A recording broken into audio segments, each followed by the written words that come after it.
See if you can guess the price of this 5-bedroom, 3.5 bath before I complete the tour. This is one of the largest floor plans in the community at over 3,000 square feet. And just after you enter, you'll find your first bedroom and full bath to the left. It's perfect for overnight guests. A sweet little powder room down the hall, and just across from that is a flex room that's suitable for any number of things, but easily used as an office. That's what I'd use it for, but you're definitely not limited, so let your creative juices flow.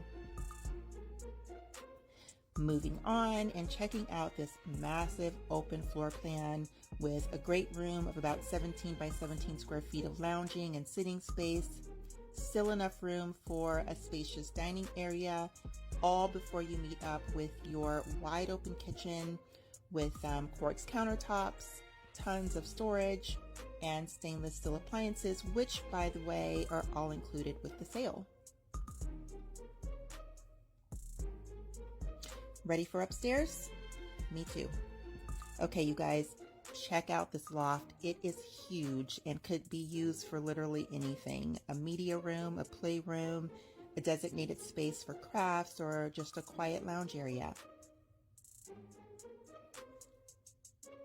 Rounding out the upstairs space are 3 additional bedrooms, all pretty similar in size, and sharing 1 additional full bath. And for the grand finale, welcome to your owner suite. This one is a little over 16 by 24 square feet, and to give you an idea of how big that is, this space could easily encompass an apartment-sized living room, dining space, and kitchen area all in one. So you won't be surprised to see that there's room for a sitting area and even a desk. Of course, no owner suite is complete without an exceptional ensuite and a huge walk-in closet to complete the space. And there you have it. How'd you do? The Taylorsville floor plan starts at $563,000. With a conventional loan and 10% down, your monthly payment estimate is around $3,347. Follow for more. See you next time.